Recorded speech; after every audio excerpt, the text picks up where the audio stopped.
我面前而已。Good evening, Bishop McKinley, Reverend Sisters, Reverend Fathers, distinguished guests, ladies and gentlemen. My name is Guglielmo Gottoli. I'm the Provost of Newman College, and I would like to warmly welcome you all to the College Oratory for this evening's Sense of the Faithful gathering on the Universal Synod on Synodality. A special welcome to our guests, Bishop McKinley, Susan Pascoe in absentia, I believe she's in Perth, Brother Mark O'Connor, our Pope Francis Fellow, and Professor Sheehan, who with Father Frank Brennan, the Rector of Newman College, this evening will be involved in their different capacities as interlocutors for this session. So this evening we are all here, we're all invited to join in conversation with Bishop McKinley and Susan Pascoe, together with Father Frank and Brother Mark and Professor Sheehan, on what happened at that first assembly on the synod held in Rome last October. All the speakers and the panelists present here this evening have been extensively involved in the lead up to the Universal Synod on Synodality, with some, Bishop McKinley and Susan Pascoe in particular, being present at that first assembly in person. This evening they will provide us each with their unique insight and perspective into the events of the first assembly, and we will deliberate on the implications it might have for Australia. Richard Curtin, the chairperson of the Sense of the Faithful group, who has been involved in the consultations and has assisted in the coordination of this gathering, but has been involved in the consultations with the plenary council, some of which have been hosted here at Newman College through Father Brennan. And he will be facilitating the discussion this evening as the Master of Ceremonies. So welcome and thank you, Richard. So without any further ado, and before I hand it over to Richard, please allow me to start with a Newman acknowledgement of country. So we at Newman College acknowledge that we are on the lands of the Wurundjeri people, who have walked upon and cared for this land for thousands of years. We acknowledge the deep spiritual attachment and relationship of Aboriginal and Torres Strait Islander peoples to this country, and commit ourselves to the ongoing journey of reconciliation. We respect Wurundjeri elders past and present, and extend that respect to other Aboriginal and Torres Strait Islander peoples present. But just a few logistical matters for those of you who are new to this space, and given that we're recording this session, could I please invite everyone to kindly switch off their phones and place their mobile phones on silent if you don't wish to switch them off. There are some toilets at the rear of this space and directly below. So without any further ado, I'd like to welcome up to the lectern Richard. Thank you. And a special thank you to Guglielmo for all your help in organising this event tonight. I've been surprised by the large number of people that responded to our invitation, and I think it illustrates that there's a significant unmet demand out there for people to receive a direct communication about what went on in the first assembly. And I hope we'll be able to achieve that tonight, and to be able to provide a record of the meeting, which we'll make available through our website, Sense of the Faithful. The order of proceeding tonight is to start off with Susan Pascoe's PowerPoint. Unfortunately, there was some misunderstanding about dates, and Susan had accepted an invitation to speak in Perth, so she's just arrived in Perth at around this time, but she very kindly gave us a presentation with speaking notes, and my wife Jan's going to read that out so that the cognitive distances of a grumpy older male reading it out are not too great. Will then be followed by opening remarks by Bishop Shane McKinley, and then comments from Brother Mark O'Connor. As you all know, Bishop McKinley was one of the representatives of the Bishops' Conference in the Synod, and I'll leave it up to him to explain what his exact role was in the Synod. In terms of Brother Mark O'Connor, Marist brother, he, as in his role as Vicar for Communications for the Parramatta Diocese, was in Rome and wrote 5 well-regarded newsletters about the events of the Synod. So we're very glad to be able to have Mark to step in place of Susan. Then we'll move to a short break, and then we'll invite the 2 panellists, Professor Peter Sheehan and Father Frank Brennan, to come up and make their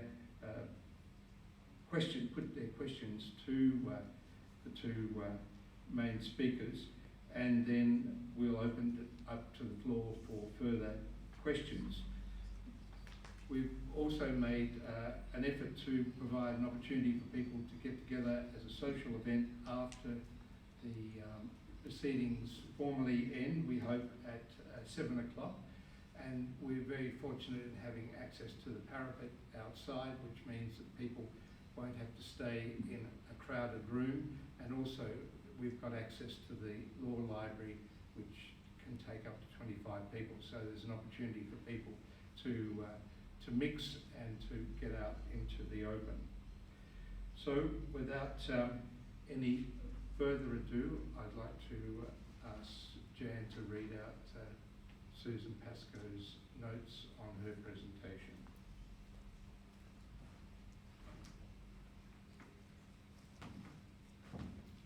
Thank you, Richard, and good afternoon. It's a pleasure to be here virtually, so I'm not Susan. And you'll see Susan in some photos later, but she's with us in spirit. She says, I'm sorry not to be with you in person, but there was a clash of dates, and instead she's provided a presentation. So all I'm doing is just reading the very good narrative she's provided and showing you her slides, which are full of interesting photos. So, as you can see from the second slide, with the image of all those who took part in the assembly with Pope Francis, it was a very large group. The members were drawn from each of the episcopal conferences internationally, as is the normal practice. But for the first time this year, Pope Francis asked each of the 7 continents to provide a list of 20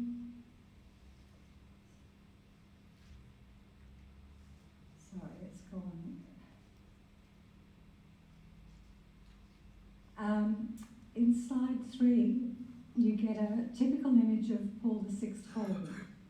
For those of you who know the Vatican, you would be aware that as you look at St. Peter's Basilica, the hall is on the left-hand side beyond the imposing Swiss Guard. The assembly was conducted from the 4th to the 24th of October, preceded by a retreat in Sopprofano, a small town outside of Rome, from the 1st to the 3rd of October. In this slide, you see prayer was a very important part of the assembly. On slide 4, you have an image of the beautiful chapel behind the Baldachin in St. Peter's Basilica, where we celebrated Eucharist on the morning of the start of each of the modules. Typically, other days began with beautiful prayers and biblical passages, which were accompanied by psalms and, let me see if I can get the rest of the narrative. No, I can't, sorry. So we'll move to slide 5. As you can see in slide 5, Pope Francis also invited those attending the assembly to do 2 additional formal prayer sessions. One for migrants and refugees, which was conducted in the front of the magnificent sculpture he commissioned for St. Peter's Square, and the other, a prayer service for peace after hostilities began in the Middle East. slide is a very good indication of the way in which we worked. This was quite a large group, as it combined bishops from mainland China and their interpreter, a young priest. You can see that each person has a tablet in front of them, which was used for logging in for each session and for indicating they wanted to speak in the plenary. Look, there's a lot of detail in the narrative of that one explaining the process, and hopefully the bishop will be able to explain the process to you as part of the question and answers. They used a lot of technology, which was pretty amazing. Most of us work with a lot of technology, but they used a barcode on people's name tags, so that they all had an allocated seat and an allocated table, and when they asked questions or spoke, their name came up on a screen. So it was quite sophisticated. This image is of one of the B groups. In addition to being alphabetically assigned to Group A for introductory matters, and the same grouping for Module C for concluding matters, there were 3 Group B modules. For these, the participants had to be invited to select which of the 10 topics they would like to focus on, and they were assigned groups according to their topics, and most of them were assigned, or all of them were assigned groups that they asked to be assigned to. And you will see from slide 8, we occasionally spent time outside of Paul VI Hall. Archbishop Fisher invited all those from Oceania, which was Australia included, to Mass and a meal at Domus Australia on Saturday 7th of October. It was a great opportunity for prayer and fellowship.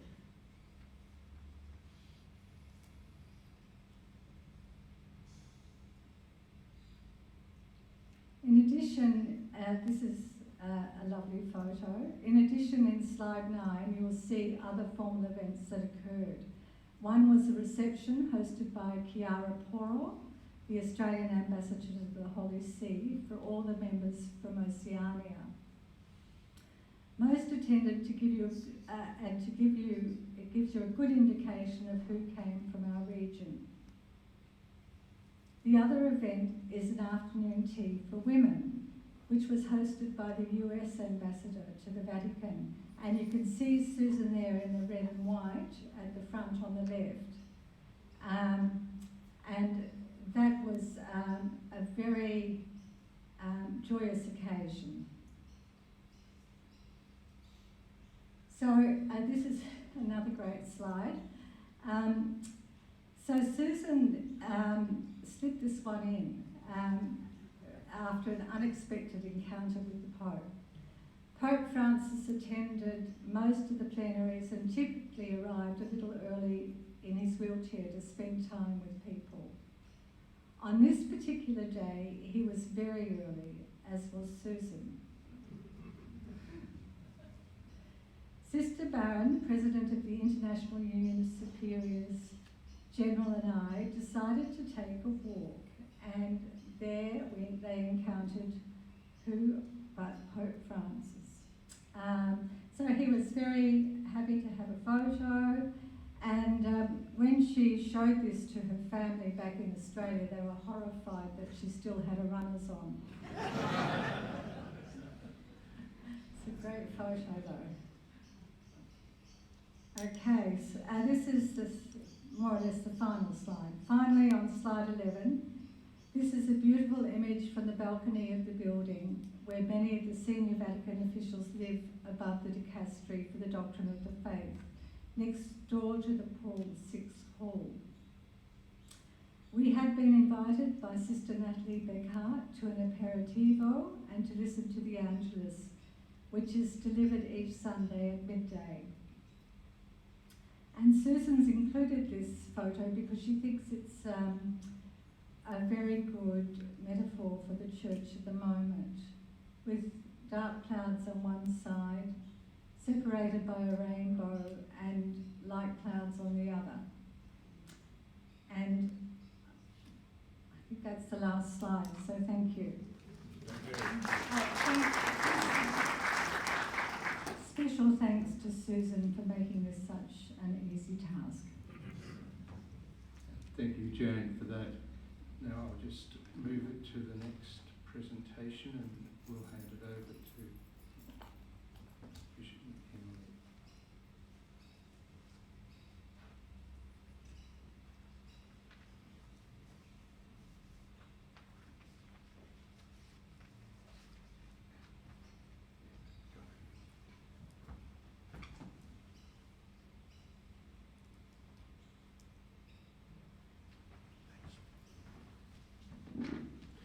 Thanks, Richard, and good evening, everyone. I'm very pleased to be here with you.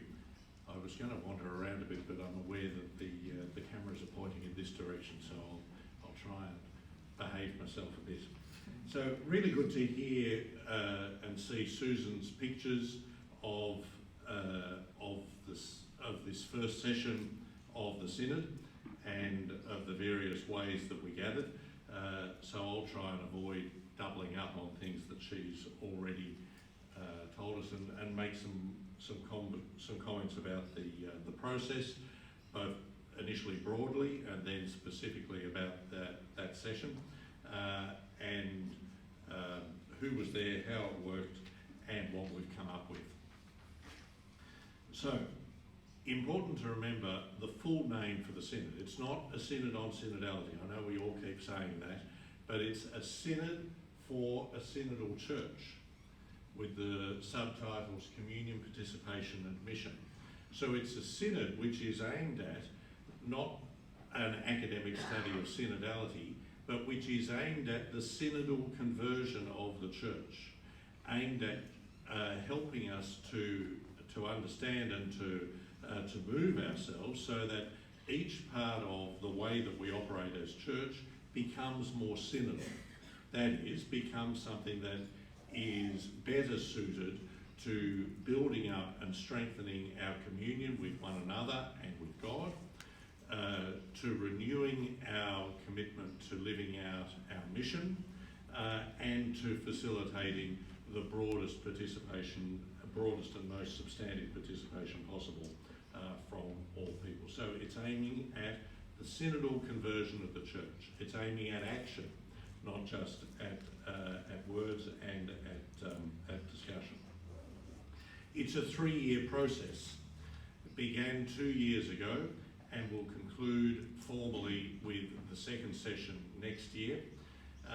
And it's a very interesting process, and it's one that's been, we've been designing it as we've been flying the plane.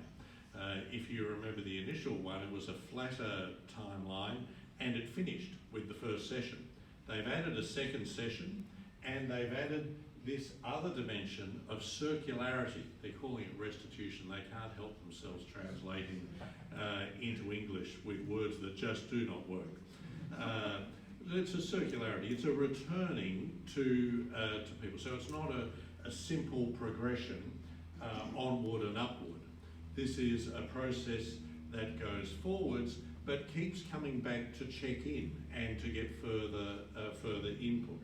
So we had parish, diocese, national consultation stages, which steadily distilled and gathered the view from across the countries, from each country. But then, rather than going direct to the continental stage, those national documents were all considered together at a gathering in Frascati earlier this year, at the end of last year actually, to produce the document for the continental stage. You might have seen it, you might be more familiar with it as that beautiful document, Enlarge the Space of Your Tent. Wonderfully accessible.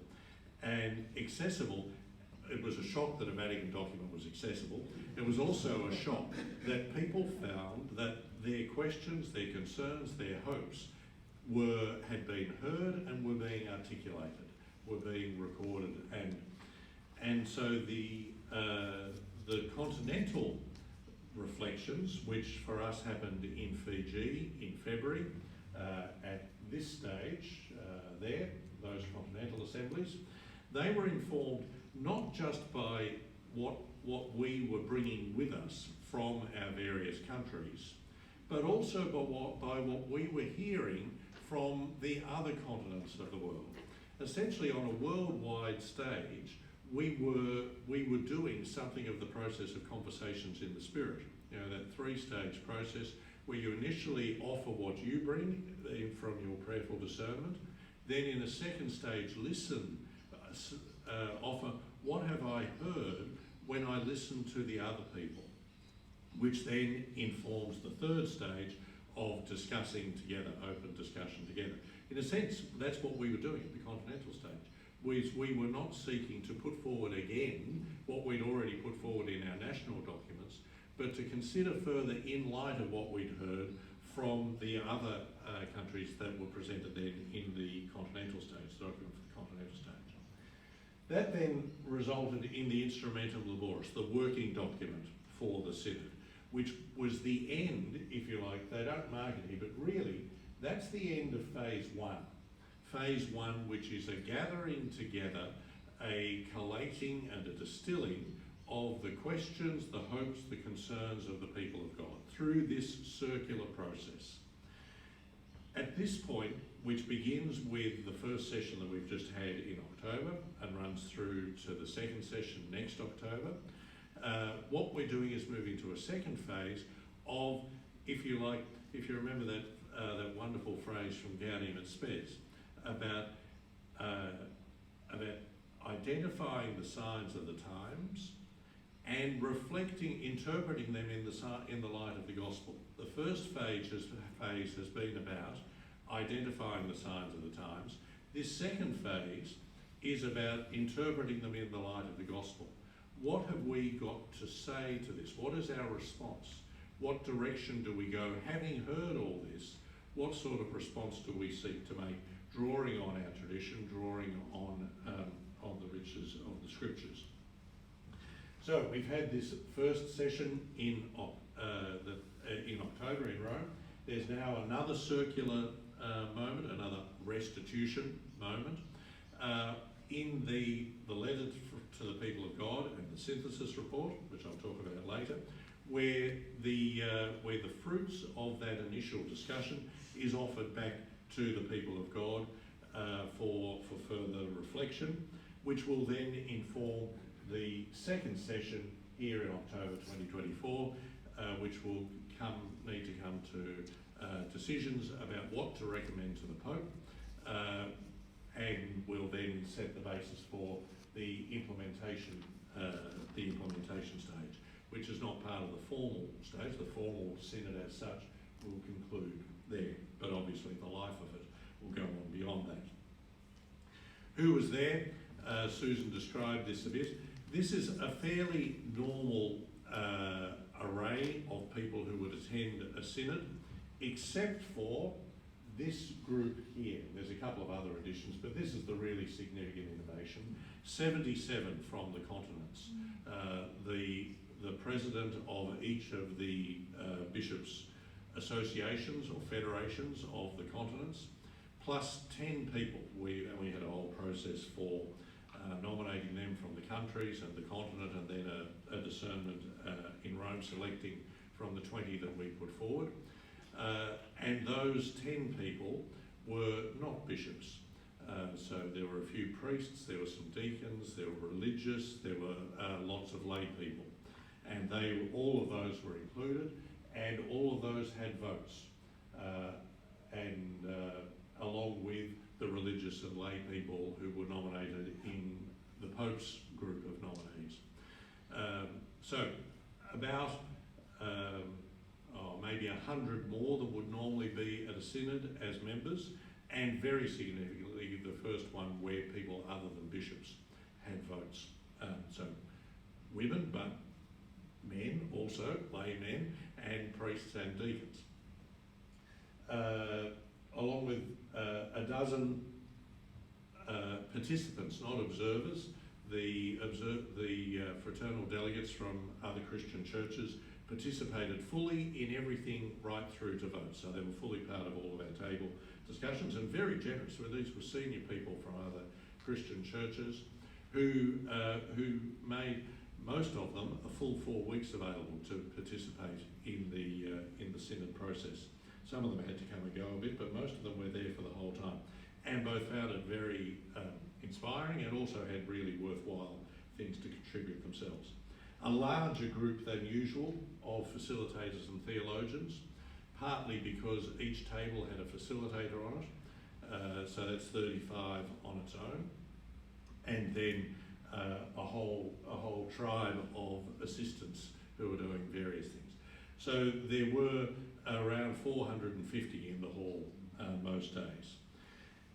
Australia had the third largest number of voting members, which reflects very much the experience that we were bringing, and that everyone involved with the synod was very intentionally drawing on from our plenary council. So we had, as well as the two bishops, myself and Archbishop Pat O'Regan, who were nominated by the Bishops' Conference. That was our bishop allocation, which varies according to size of your country. We had three other bishops, Archbishop Costello, one of Pope Francis's nominees, Archbishop Fisher, who was a member of the council overseeing the synod, elected at the last synod, and Bishop Randazzo, who is the current president of the Oceania Bishops Federation. Then we had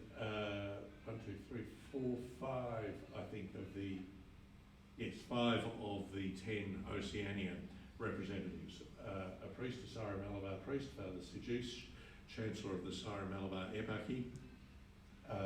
John Lakoviak, you might be familiar with, the Chair of the National Aboriginal Torres Strait Islander Catholic Council. Trudy Dantas, who's been involved in pastoral research. Kelly Paget, the Chancellor of the Broken Bay Diocese. And Renee Kohler-Ryan, who's a philosopher who lectures at Notre Dame University in Sydney. Then we also had 5 experts and facilitators, theologians and Brother Ian Cribb, a Jesuit who has particular background in relation to the process of discernment conversations in the Spirit and so on. Susan, of course, was one of the facilitators. Orm Rush gave the theological introduction to our final module, a wonderful reflection on living dynamic tradition, really worth looking up. That's what we looked like. You've seen that photo from Susan already. That's the 450 or so who were in the hall at any one time. Used to be arranged this way. This is what synods used to look like. And in terms of what comes out of the synod, what's come out of it is that we're not there anymore. So that's your group of bishops arranged in strict hierarchy. Everyone we all had assigned seats too, but they weren't by hierarchy. Arranged by strict hierarchy, sitting, looking at the front, listening to a whole lot of speeches. Instead, we were sitting in this beautiful, I'd never been in the Paul VI Hall before. It's an astonishing space. We were using about a third of the space. It seats 6,500. 35 tables across 5 language groups. I think it was roughly 14 English language, 6 each in French, Italian and Spanish, and 1 in Portuguese. With lots of space, the sound worked very well. We could be talking across the table, a table big enough for 12 of us, and all 35 groups doing that talking, and could still hear very happily. And the space was still inspiring after a month of going in there. What did we do on those groups? Well, we were guided by the working document, the Instrumental Laboris, which, if you've had a look at it, it's not quite as accessible as the document for a continental stage, but it's not bad. And it's certainly very different from previous Instrumental Laborises. It sets out, it has theological introductions to Section A on synodality, and then the 3 themes in Section B of communion, mission and participation.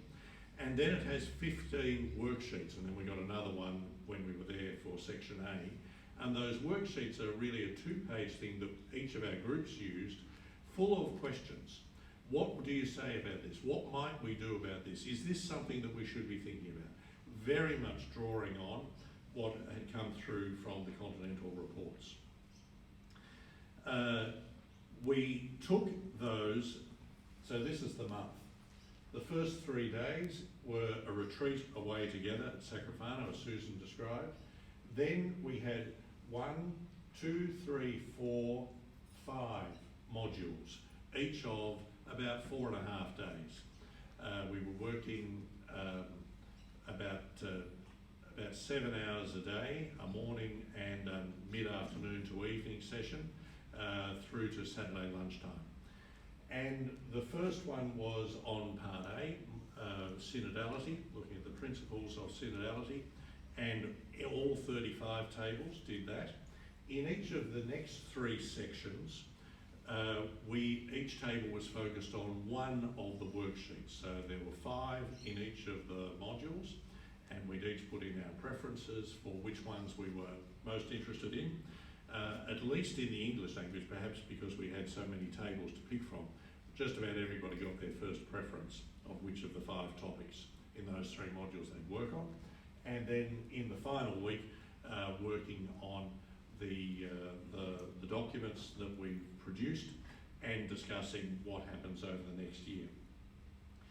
In each of those modules, the process was sort of a conversation in the spirit within a conversation in the spirit.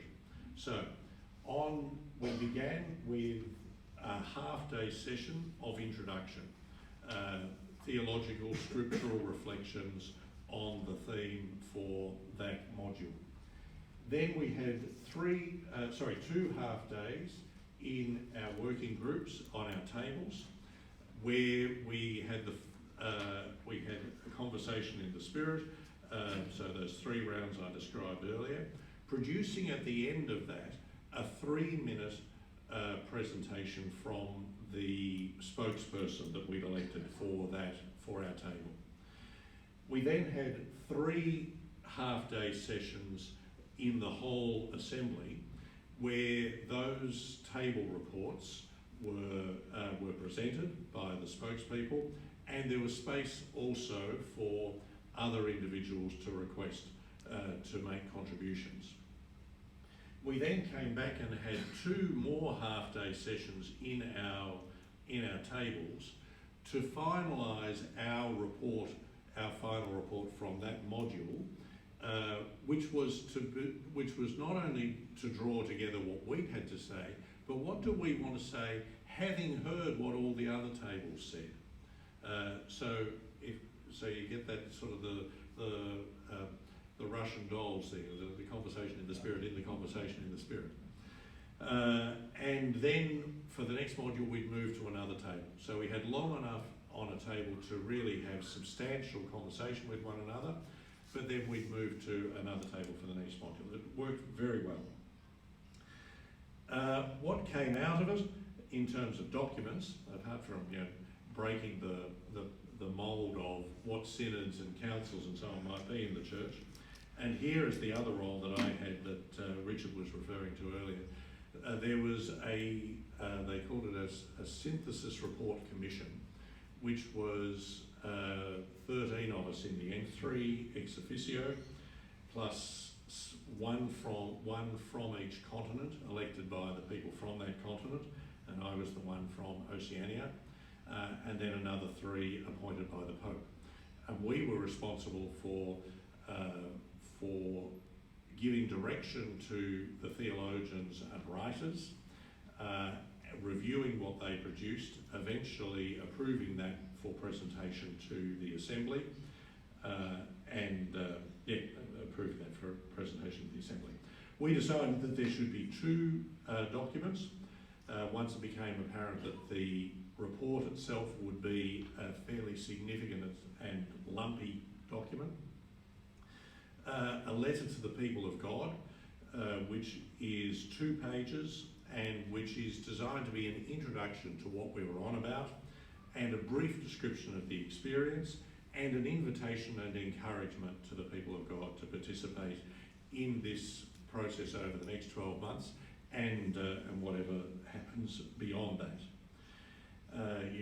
And then a second report, the more substantive report that we voted on paragraph by paragraph, the synthesis report, a synodal church in mission, which was put together. So we had those 35 tables over 4 modules, each producing a 2-page report. So 140 reports, 142 page reports in 5 languages, were digested by the theologians, around 35 theologians. They were seeking to identify spots where there was overlap and convergence, and things that looked sensible to put in a synthesis, or helpful to put in a synthesis. And they identified gobbets, if you like, which were then put forward to the 4 writers. There were 2 writers working in Italian, 2 working in English. So the final document was produced simultaneously in Italian and English, and they produced the report, which went through about 3 drafts, 3 main drafts over that final week. It's preliminary and interim in 2 respects, both that it's not any of you have had anything to do with putting together documents of this sort of length coming from that variety, as well as the 140-page group reports. There were also the individual submissions, both verbal and written, an extraordinary wealth of material, not all of it lining up, of course. We really needed another week to send everyone off to the beach so that we could give the report a really good working over. We probably needed 5 drafts for over 2 weeks rather than 3 drafts over 1 week. But anyway, we've got what we've got. And it's preliminary and interim in another sense that this is the first session of 2 sessions. It's not the final report. This is not while there are some things which are put forward as convergences to take forwards, as things that we can clearly take forward already, and that people can be acting on already, as was the case with the decrees of the Plenary Council. Most of what's being put forward is being put forward by way of, these are the directions that we think further consideration needs to happen. Consideration which in some cases is by the whole people of God, so that we can try things out, if you like, and ensure that the members of the Synod, when they return to Rome next October, are informed by that discussion, by that testing the waters, if you like, that further discernment. And also then there are other things which are put forward for work to be done at a universal level. So a commission to look at this, theological or canonical or whatever, to come up with more considered documents that we can consider, that we can take at the next session, which is the one that needs to move towards resolutions on recommendations for the Pope. So it gives feedback to the people of God, who rightly are very interested in that, and it then has, and it's, as well as an introduction and conclusion, it has 22-page sections which don't align directly with the parts of the Instrumentum Laboris. We decided there was too much overlap between them to do it that way. It's not a straightforward document where we've asked that there be a study guide or pointers or worksheets or that sort of thing produced to assist people in accessing it, which might happen nationally, might happen on a global scale. None of those, I don't think, have appeared just yet. Everyone fell in a heap. Well, and in fact, a lot of people got sick. Lots of people got colds and that sort of thing by the end of the thing. So, but there is work certainly being done. It's a document that takes some work to engage with. Partly because it's just long and lumpy, but also because it's draft 3 rather than draft 5. It's not as punchy as it could be, it's not as tight as it could be. Some topics are dealt with across 3, 4 or 5 different points, sometimes in different sections.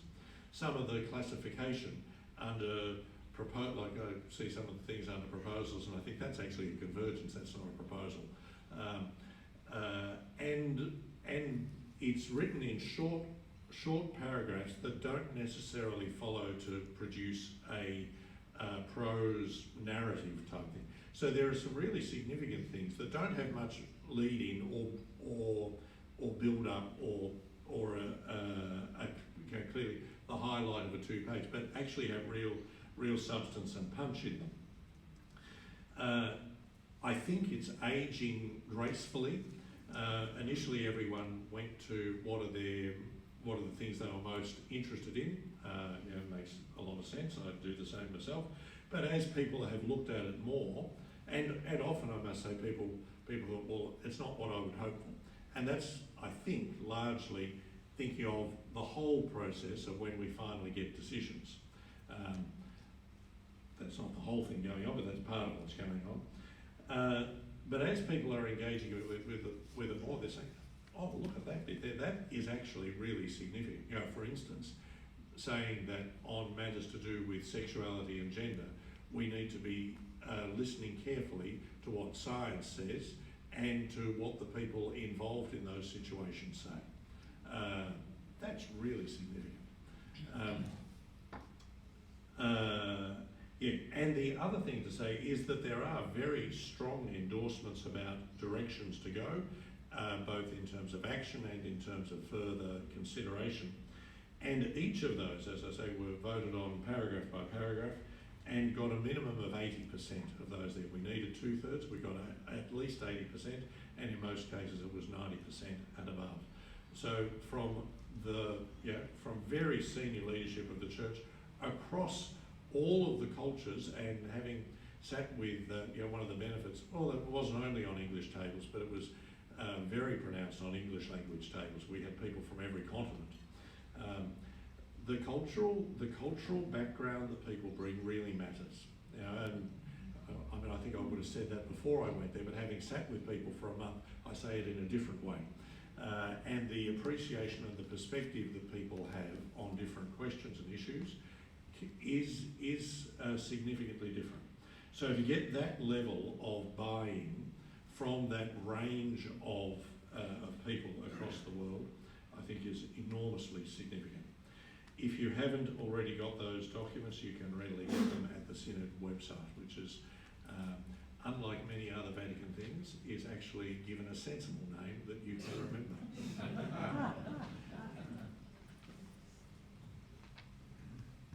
Thank you very much, Bishop Shane. Now, Mark, can I call on you to give us some comments from your perspective?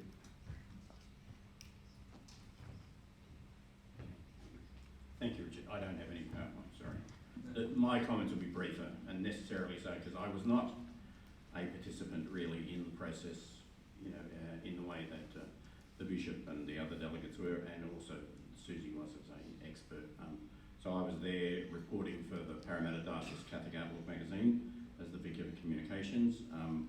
It wasn't the first time I'd done that. I had been at the Amazon Synod in 2019 and reported that in a series of letters for 4 weeks, and this time I did a series of 5 letters, which were basically a digest of what I was hearing from what other people were saying and my own personal reflections, which are very fallible.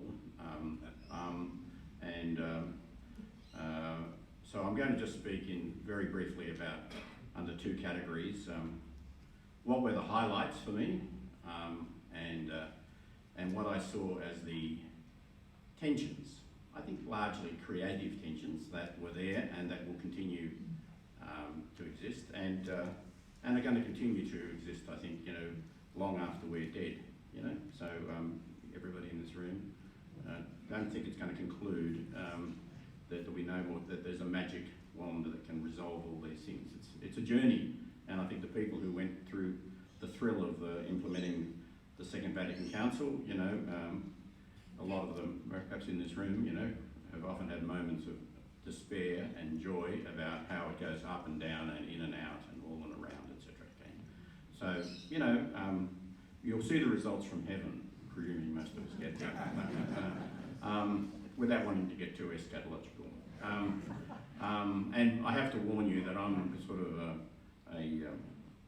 I'm a little bit melancholic by personality, and in our training and formation in therapy, we had therapy in the Morris Brothers 2 hours a week for 3 years, and I was a great believer in Freud's dictum that the best you can get in life, and I regard this as true of the Catholic Church, the best you can get in life is to move from neurotic misery to ordinary unhappiness, you see?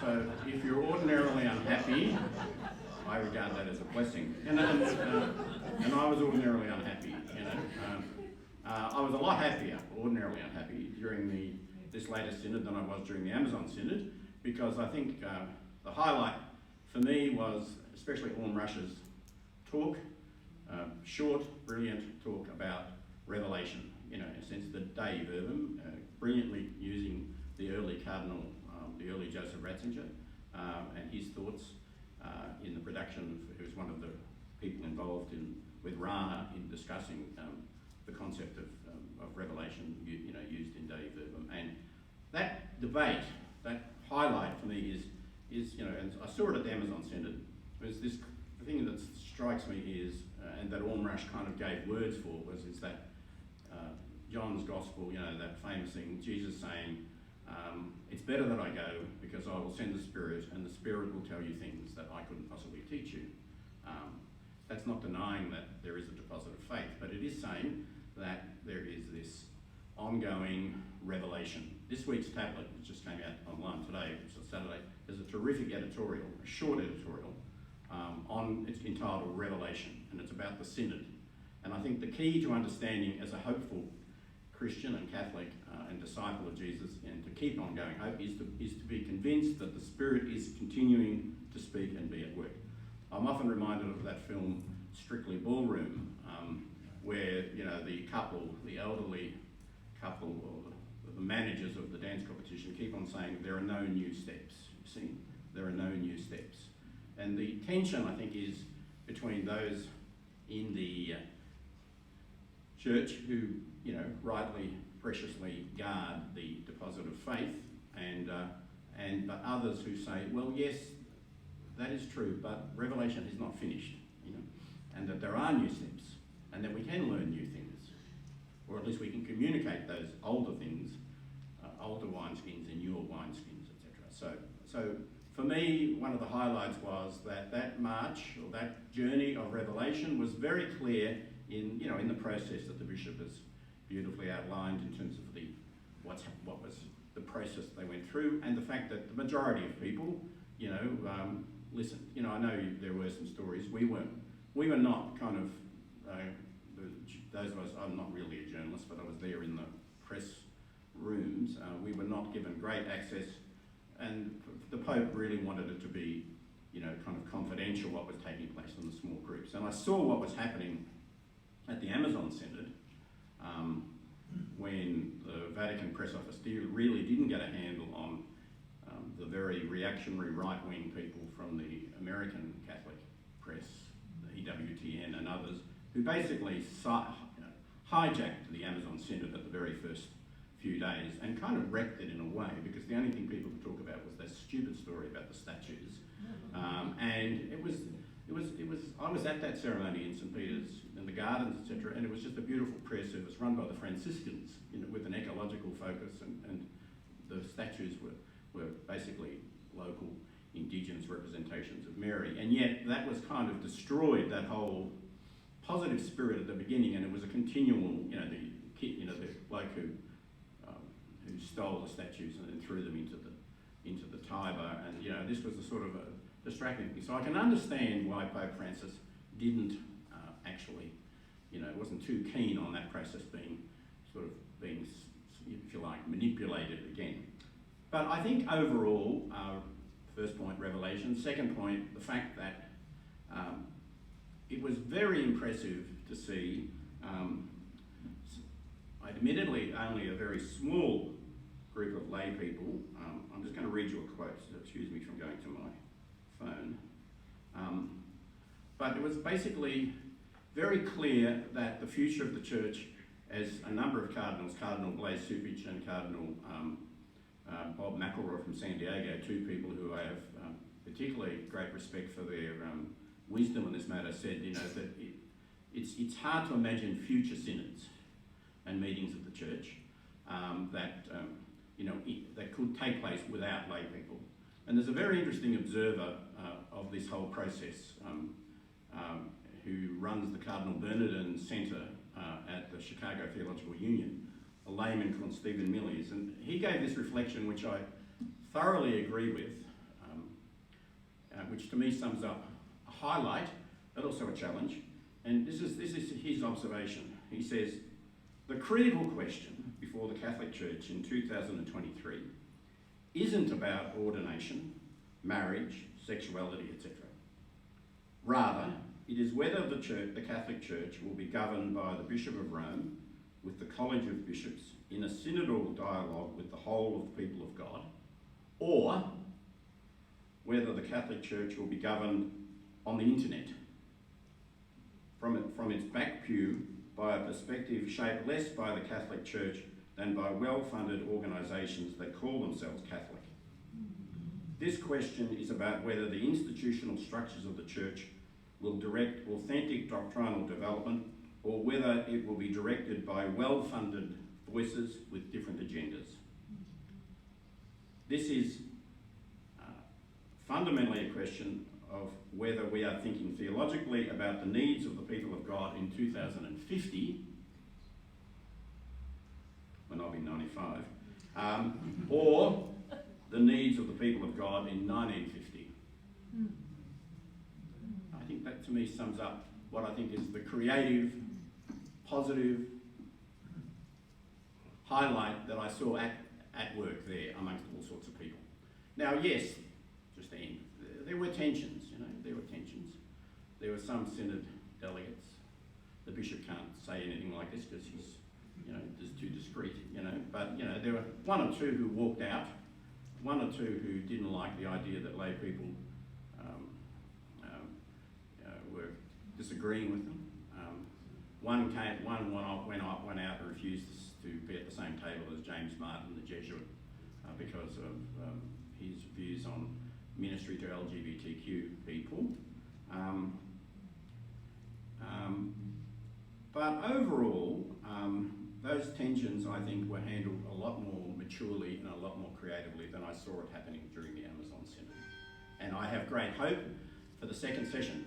I'm neurotically miserable at times when I think about what could go wrong, and what can go wrong in the Catholic Church is, infinitely variable, and usually easily predicted, But on the other hand, when you think back, mind you, I thought a lot of what was happening was what religious orders have been doing in chapters since the council, but nonetheless, it was remarkable to see bishops and lay people, men and women, religious, all together, being basically very creative, and there was beautiful moments of prayer.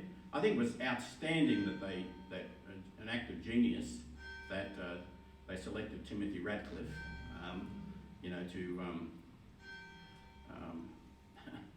but I have to say, and I can say this, but he can't say this, is that, whoever selected the Benedictine nun, who was an Italian and a lovely lady, but she was crushingly boring, and, it was almost as if somebody in a Machiavellian way had selected her to prove that women can't preach.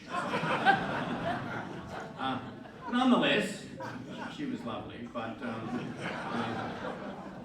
I think overall, I would say the journey goes on. There are tensions. Those tensions are not going to go away. Austin Ivory said to me, that he believes that because everything is put on the table now, divergences and convergences, that there will be an intense period of polarisation. That'll be probably a bit worse than it was before. And also, I think a lot does come back we know that in plenty of dioceses, in Parramatta and Sandhurst and Adelaide and Perth, there are people who are living out this synodal journey from the plenary council and are living it forward. But it is important that the whole of the Australian Church, that all of the bishops and all of the leadership do, exercise this creative belief that the Spirit is going to keep on talking to us. Thank you.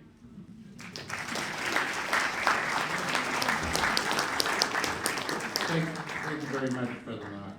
What we're going to do now is to give you a 5-minute break, an opportunity to turn around and introduce yourself to others who are sitting near you, and then we'll resume in 5 minutes with the panel discussion with Peter and Frank asking questions of the two speakers.